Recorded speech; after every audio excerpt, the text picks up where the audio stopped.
தீபம், விளக்கேற்றும் எண்ணெய் மற்றும் அகர்பத்திகள் ஒரு தெய்வீக அனுபவம். நம்ம திராவிட மாடல் அரசனுடைய வரலாற்றில் பெருமையோடு நிலைநிறுத்த கூடிய அளவுக்கு ஏராளமான திட்டங்களை முதன்மையானது என்னன்னு கேட்டீங்கன்னா கலைஞர் மகளிர் உரிமை திட்டம்.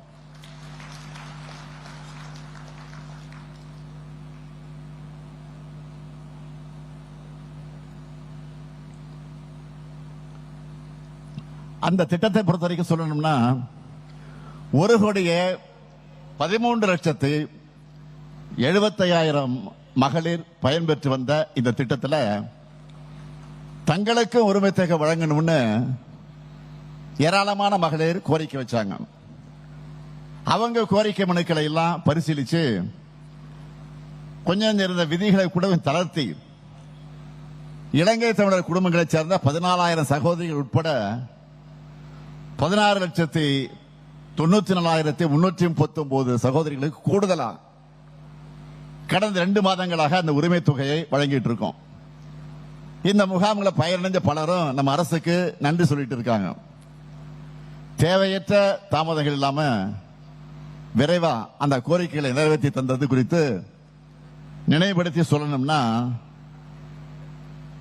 இந்த முகாம்களை பயனடைந்திருக்கக்கூடிய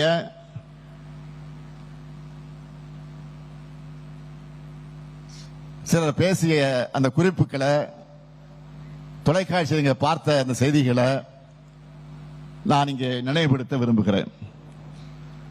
திண்டுக்கல் மாவட்டம் கூத்தம்புண்டியை சார்ந்த ஜெயமணி என்கிற பெண்மணி கூலி தொழிலை நம்பி வாழ்வு நடத்துகிற எளிய குடும்பத்தை சார்ந்தவர். தங்களுக்கு வீட்டுமனை பட்டா வழங்கணும்னு உங்களுடன் ஸ்டாலின் முகாம்களை அவர் கேட்டிருந்தார். திருமணமாகி 33 ஆண்டுகளா எங்களுக்கு கனவா இருந்த பட்டா இந்த திட்டத்தால கிடைச்சிருக்கு. அதுல நானும் என் கணவரும் எங்களுக்குன்னு ஒரு வீடு கட்டி கொள்ள போறோம் நன்றி பெருக்கோடு சொன்னாங்க. அதே போல மணிகண்டன் என்கிற ஒருத்தர் பட்டால பெயர் மாற்றம் செய்ய நிறைய அலைஞ்சிருக்கிறார். ஆனா அவங்க ஊர்ல நடந்த உங்களுடன் ஸ்டாலின் முகாமுக்கு சென்று விண்ணப்பிச்ச அரை மணி நேரத்திலேயே அவர் கேட்டபடி பட்டாள மாற்றம் செய்யப்பட்டு கொடுக்கப்பட்டதா மகிழ்ச்சியா தெரிவிக்கிறார். அதே போல ஈரோட்டை சேர்ந்த கருப்பையா என்கிற மாற்றுத்திறனாளி தனக்கு 4 சக்கர பைக் வேணும்னு உங்களுடன் ஸ்டாலின் முகாமுக்கு மனு கொடுத்திருந்தார். அவருக்கு அரசு நலத்திட்ட விழாவில் நானே அந்த வாகனத்தை வழங்கினேன். சென்னை காரம்பாக்கத்தை சார்ந்த ராஜேஸ்வரி என்பவர் 30 ஆண்டுகளா அவங்க வசிச்சுட்டு வரக்கூடிய வீட்டுக்கு பட்டா இல்லை என்றும் அந்த கனவை உங்களுடன் ஸ்டாலின் திட்டம் தான் நிறைவேற்றி தரணும்னு சொல்லி அதுவும் நிறைவேற்றப்பட்டு அதை நிகழ்ச்சியோடு சொல்லுகிற அந்த வீடியோவையும் நான் பார்த்தேன். அதே போல தம்பி துணை முதலமைச்சர் உதயநிதி ஸ்டாலின் கையால அவர் தன்னுடைய வீட்டு பட்டாவை வாங்கி இருக்கிறார். தன்னுடைய தாயால வாங்க முடியாத பட்டா இப்போ தன்னுடைய காலத்தில் கிடைச்சிருக்கு நன்றி பெருக்கோடு அவர் பேசியிருக்கிறார். இப்படி தமிழ்நாட்டில் வாழக்கூடிய ஒவ்வொருத்தருடைய குரலையும் கேட்டு உங்களுடைய தேவைகளை இன்றைக்கு நாம் நிறைவேற்றி கொண்டிருக்கிறோம். அந்த அடிப்படையில் தான் இந்த நிகழ்ச்சியில புதுசா 1,82,967 பேருக்கு பல்வேறு சமூக பாதுகாப்பு திட்டங்கள்ல ஓய்வூதியம் வழங்கப்பட இருக்கு. இத்துடன் 35,45,000 பேருக்கு நம்ம அரசு சமூக பாதுகாப்பு ஓய்வூதியம் வழங்குது.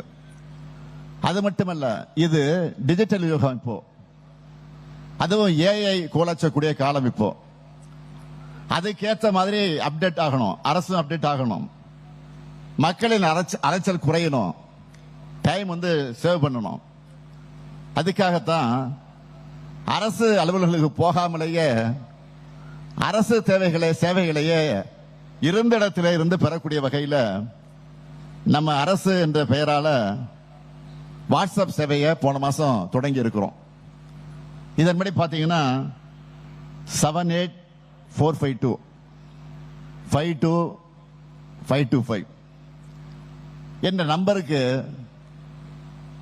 நீங்க வாட்ஸ்அப் மெசேஜ் அனுப்புனா 16 துறைகளுடைய 51 சேவைகள் உங்களுக்கு மொபைல் போன்ல கிடைக்கும். இப்படி இன்னும் முன்னோக்கி ஓடுகிற அரசா திராவிட மாடல் அரசு இருக்கு. இதற்கெல்லாம் அடுத்த கட்டமா ஒவ்வொருத்தருடைய தேவைகளையும் கேட்டு தமிழ்நாட்டுடைய எதிர்காலத்தை வடிவமைக்கக்கூடிய நம்முடைய பணிகளின் அடுத்த கட்ட பாய்ச்சலாய்த்தான் கடந்த மாசம் 9ஆம் தேதி திருவள்ளூர் மாவட்டம் பாடியநல்லூர்ல உங்க கனவை சொல்லுங்க திட்டத்தை தொடங்கி வச்சிருக்கிறேன். இந்த திட்டத்தில் உங்க கனவுகளை உங்க வீட்டுக்கே வந்து கேட்க 50,000 தன்னார்வலர்கள் களத்தில் இருக்காங்க. இதை இன்னும் விரைவுபடுத்தணும். இளைய தலைமுறையோட எண்ணங்கள் அறிந்து அவங்களுடைய கனவுகளை சேகரிக்க இந்த நிகழ்ச்சி மூலமா என் கனவு என் எதிர்காலம் என்ற இணையதளத்தை தொடங்கி வைக்கிறதுல நான் மகிழ்ச்சி அடைகிறேன். இளைஞர்கள் அனைவரும் இந்த சமூகம் முன்னேற, நீங்கள் வாழும் பகுதி முன்னேற, தமிழ்நாட்டின் எதிர்காலம் சிறப்பாக அமைய உங்களுடைய எண்ணங்களை, ஆலோசனைகளை, கனவுகளை இந்த என் கனவு என் எதிர்காலம் இணையதளத்தில் நீங்க பதிவு செய்ய வேண்டும் என்று நான் கேட்டுக்கொள்ள விரும்புகிறேன். இப்படி நாம ஒரு பக்கம் தமிழ்நாட்டின் வளர்ச்சிக்காக திட்டமிட்டு வந்தா, இன்னொரு பக்கம் ஒன்றிய பாஜக அரசும் அதனுடைய கூட்டாளிகளும் தமிழ்நாட்டினுடைய வளர்ச்சியை கெடுக்க அனைத்து செயல்களையும் தொடர்ந்து செஞ்சுக்கிட்டு இருக்கிறாங்க. அதுக்கு சமீபத்திய உதாரணம் தான் ஒன்றிய அரசு வெளியிட்டிருக்கக்கூடிய பட்ஜெட், நிதிநிலை அறிக்கை. இந்த பட்ஜெட்ல மத்திய அரசினுடைய பட்ஜெட்டை சொல்றேன். இந்த பட்ஜெட்ல தமிழ்நாட்டில் எதுவும் இல்லை. இதுவரைக்கும் ஒப்புக்காவது திருக்குறளாவது சொல்லிட்டு வந்தாங்க. அதுவும் இந்த ஆண்டு அது கூட இல்லை. பேருக்கு கூட தமிழ்நாட்டுக்கு எந்த வளர்ச்சி திட்டமும் இல்லை. நம்முடைய பல்லாண்டு கோரிக்கைகள் எதுவும் இல்லை. பொதுவா தேர்தல் நடக்கிற மாநிலங்களுக்கு அந்த ஆண்டு பட்ஜெட்ல பணம் ஒதுக்குவது பாஜகவோட தந்திரமாக இருக்கும். பீகார், ஆந்திரா, ஒடிசா அந்த மாநிலங்களுக்கெல்லாம் அப்படித்தான் நிதி ஒதுக்கினாங்க. செஞ்சு கொடுத்தாங்கன்னு கேட்டா அதுவும் கிடையாது, இருக்காது. இப்ப தமிழ்நாட்டுக்கு தேர்தல் வரப்போகுது. பாஜக எல்லா மாநிலங்களையும் வழக்கமா பண்ணக்கூடிய அந்த ஸ்டண்ட்டை கூட தமிழ்நாட்டுக்கு பண்ணல. அந்த அளவுக்கு தமிழ் மீதும், தமிழர்கள் மீதும், தமிழ்நாட்டின் மீதும் அவங்களுக்கு அவ்வளவு வெறுப்பு. நல்லா யோசிச்சு பாருங்க. இந்தியாவிலேயே தமிழ்நாடு தான் 2வது பெரிய பொருளாதார நாடாக இன்றைக்கு இருக்கு.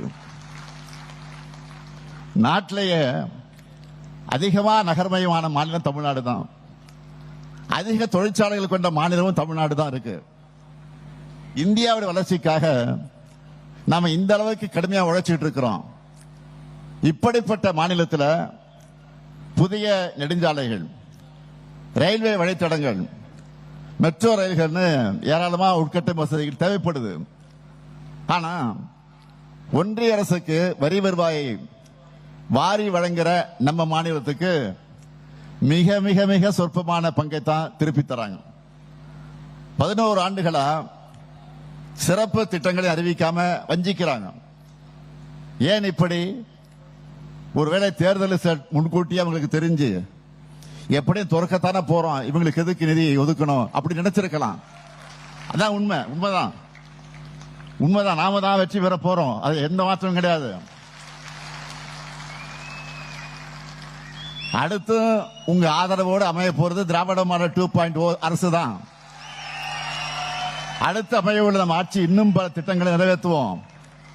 உங்க கனவுகளை நிச்சயம் இந்த முத்துவேல் கருணாநிதி ஸ்டாலின் நிறைவேற்றியே தருவான். தன்மானமிக்க தமிழ்நாட்டை இந்தியாவில் நம்பர் 1 மாநிலமாக தொடர்ந்து முன்னேற்றுவோம்.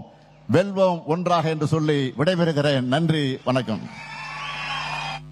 தீபம், விளக்கேற்றும் எண்ணெய் மற்றும் அகர்பத்திகள் ஒரு தெய்வீக அனுபவம்.